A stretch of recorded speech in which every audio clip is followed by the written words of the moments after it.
समाधि क्या होती है? समाधि में ईश्वर की प्राप्ति कैसे होती है तथा समाधि में मन की क्या अवस्था होती है, मन में क्या अनुभव होते हैं, इन्हीं सब को जानेंगे स्वामी रामकृष्ण परमहंस की अमृतवाणी से।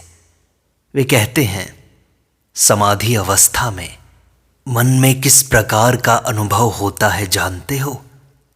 मछली को कुछ देर तक पानी के बाहर निकाल रखने के बाद फिर पानी में छोड़ देने पर उसे जिस प्रकार का आनंद होता है, समाधि में मन में उसी प्रकार का अनुभव होता है। वह अत्यंत दुर्गम स्थान है, वहाँ गुरु और शिष्य की भेंट नहीं होती। ब्रह्म ज्ञान की अवस्था, समाधि की अवस्था ऐसी गूढ़ है कि उसके होने पर गुरु शिष्य ऐसी भेद बुद्धि नहीं रह जाती। जिस प्रकार दीपक के जलाते ही 1000 वर्षों की अंधेरी कोठरी भी तुरंत प्रकाशित हो जाती है, उसी प्रकार ज्ञान का प्रकाश जीव के हृदय से जन्म जन्मांतर के अज्ञान अंधकार को दूर करके उसे प्रकाशित कर देता है। क्या समाधि अवस्था में आपको बाह्य जगत का बोध रहता है? इस प्रश्न के उत्तर में श्री रामकृष्ण ने कहा, समुद्र के जल के नीचे पहाड़, पर्वत, घाटियां और दर्रे होते हैं, पर वे ऊपर से दिखाई नहीं देते। समाधि में भी अखंड सच्चिदानंद समुद्र के ही दर्शन होते हैं। अहंकार और मन न जाने कहाँ छिप जाता है। यथार्थ ज्ञान होने पर अहंकार नहीं रहता। समाधि हुए बिना ठीक ठीक ज्ञान नहीं होता। भरे दोपहर के समय सूरज ठीक माथे के ऊपर रहता है।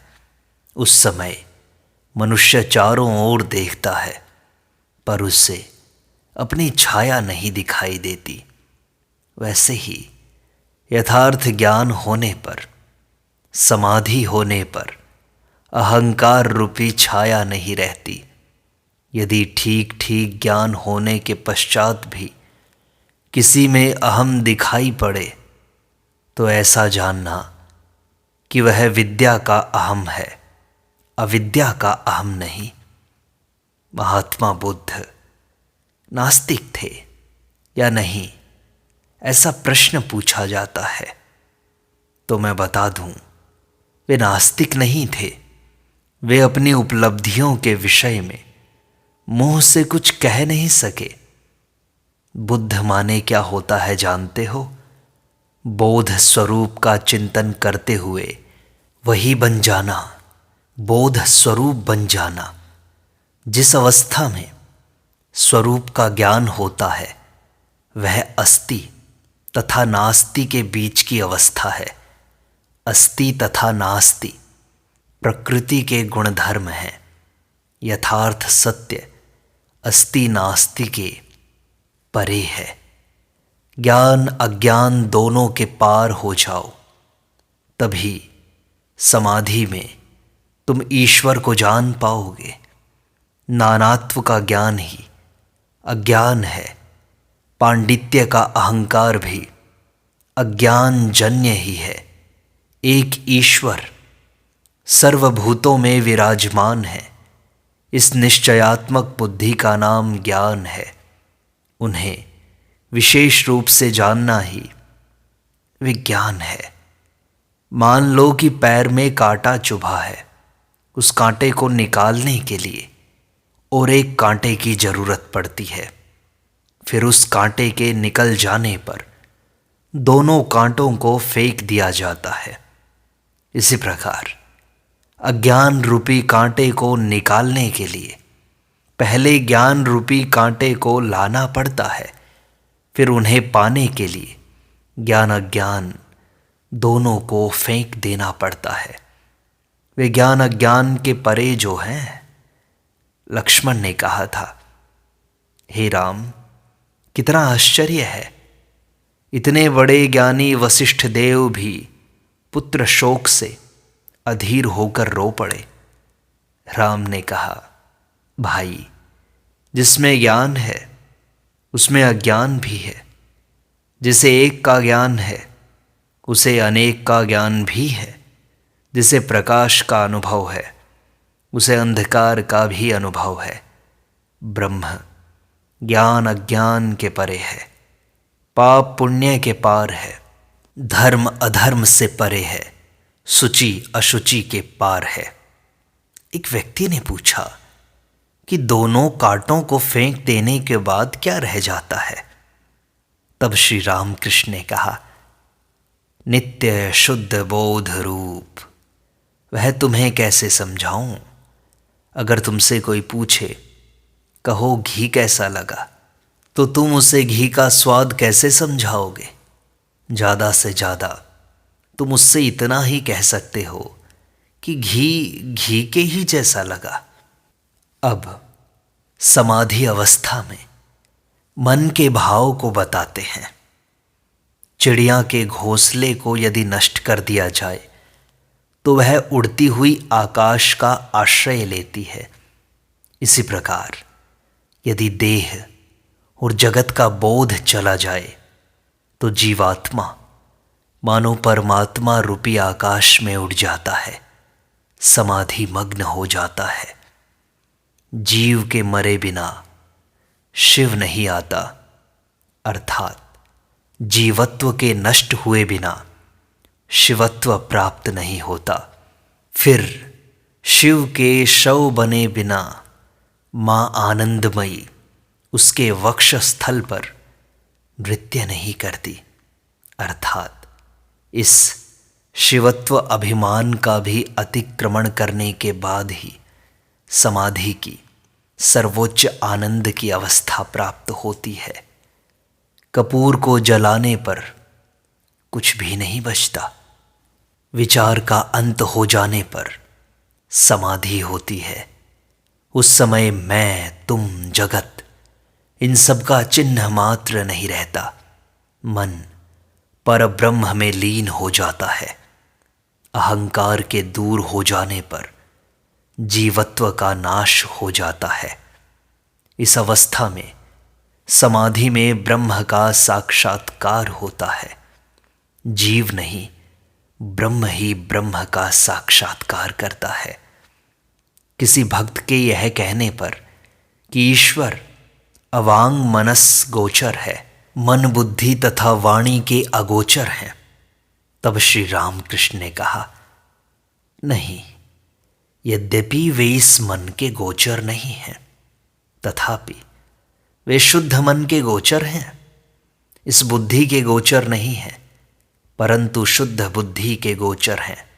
कामिनी कांचन की आसक्ति के दूर होते ही शुद्ध मन और शुद्ध बुद्धि का उदय होता है। शुद्ध मन, शुद्ध बुद्धि और शुद्ध आत्मा एक ही हैं। वे इस शुद्ध बुद्धि के गोचर हैं। क्या ऋषि मुनियों ने उनके दर्शन नहीं किए? उन्होंने शुद्ध बुद्धि के द्वारा शुद्ध आत्मा का साक्षात्कार किया। ईश्वर विषय आसक्त मन और बुद्धि के अगोचर हैं, परंतु शुद्ध मन और शुद्ध बुद्धि के गोचर हैं। कामिनी कांचन के कारण ही मन अशुद्ध होता है, समाधि नहीं लगती। जब तक भीतर अविद्या है तब तक मन और बुद्धि कभी शुद्ध नहीं हो सकते। वैसे तो मन और बुद्धि अलग अलग माने जाते हैं, परंतु शुद्ध मन और शुद्ध बुद्धि एक हैं। दोनों चैतन्य स्वरूप शुद्ध आत्मा है। इसी चैतन्य स्वरूप शुद्ध आत्मा में चैतन्य स्वरूप परमात्मा का साक्षात्कार होता है। समाधि के पश्चात क्या होता है? नेति नेति करते हुए आत्मा की उपलब्धि करने का नाम ज्ञान है। नेति नेति करते हुए समाधि अवस्था प्राप्त होने पर आत्मा की उपलब्धि होती है। विज्ञान यानी विशेष रूप से जानना। किसी ने दूध के बारे में सुना भर है, किसी ने दूध देखा है और किसी ने दूध पिया है। जिसने केवल सुना ही है वह अज्ञानी है, जिसने देखा है वह ज्ञानी है, तथा जिसने पिया है उसे विज्ञान अर्थात विशेष रूप से ज्ञान हुआ है। ईश्वर के दर्शन प्राप्त होने के पश्चात उनके साथ परमात्मीय की तरह वार्तालाप आदि होना, इसी का नाम विज्ञान है। पहले नेति नेति विचार करना पड़ता है। ईश्वर पंचभूत नहीं है, इंद्रियां नहीं है, मन बुद्धि अहंकार नहीं है। वे सभी तत्वों के अतीत हैं। छत पर चढ़ने के लिए एक एक करके सब सीढ़ियों का त्याग करते हुए जाना होता है। सीढ़ियां छत नहीं है, किंतु छत पर जा पहुंचने के बाद दिखाई देता है कि जिन ईंट, चूना, सुर्खी आदि वस्तुओं से छत बनी है, उन्हीं से सीढ़ियां भी तो बनी हैं। जो परब्रह्म है वही यह जीव जगत बना है, 24 तत्व बना है। जो आत्मा है वही पंचभूत बना है। तुम कहोगे मिट्टी अगर आत्मा से ही बनी है तो वह इतनी कठोर कैसे है? उनकी इच्छा से सब कुछ संभव हो सकता है। क्या रजवीर्य से हड्डी और मांस का निर्माण नहीं होता है? समुद्र के झाग से बना पत्थर कितना कड़ा हो जाता है। विज्ञान लाभ होने के बाद संसार में भी रहा जा सकता है। उस समय स्पष्ट अनुभव होता है कि ईश्वर ही जीव जगत बने हैं, वे संसार से अलग नहीं हैं। ज्ञान लाभ करने के पश्चात जब रामचंद्र ने कहा कि वे संसार में नहीं रहेंगे, तब दशरथ ने उन्हें समझाने के लिए वशिष्ठ को उनके पास भेज दिया। वशिष्ठ ने कहा, राम, यदि संसार ईश्वर से रहित हो तो तुम उसका त्याग कर सकते हो। रामचंद्र चुप्पी साधे रहे, क्योंकि वे भली भांति जानते थे कि ईश्वर को छोड़कर कुछ भी तो नहीं है। जिस प्रकार संगीत में आरोह अवरोह होते हैं, उसी प्रकार समाधि में अद्वैत बोध का अनुभव करने के पश्चात पुनः नीचे उतरकर अहम बोध का अवलंबन करके रहा जाता है। जैसे केले के स्तंभ की परतों को छीलते छीलते मांझे तक पहुंचकर उसी को सार समझा। फिर विचार आया कि छिलकों का ही मांझा है, मांझे के ही छिलके हैं, दोनों मिलकर ही स्तंभ बनाते हैं। बेल को हाथ में लेकर विचार किया, खोपड़ा, बीज और गूदा, उनमें से बेल कौन सा है? पहले कठोर भाग को असार कहकर फेंक दिया, फिर उसी प्रकार बीजों को फेंक दिया, फिर गूदे को निकालकर कहा कि यही बेल का सार है, यही असल में बेल है। फिर बाद में विचार आया कि जिसका गूदा है उसी का कठोर भाग है और बीज हैं। बीज, कठोर भाग और गूदा, ये तीनों मिलकर ही बेल बना है। इसी प्रकार नित्य ईश्वर के प्रत्यक्ष दर्शन करने के पश्चात विचार आया, जो नित्य है वे ही लीला में जगत बने हुए हैं।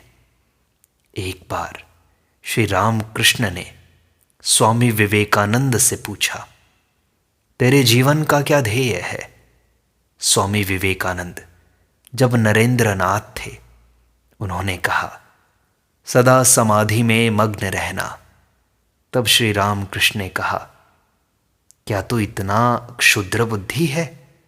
समाधि के भी पार चला जा। समाधि तो तेरे लिए कुछ भी नहीं, उससे भी ऊंची अवस्था है, किसी दूसरे व्यक्ति से उन्होंने कहा था, भाव और भक्ति ही सब कुछ नहीं है।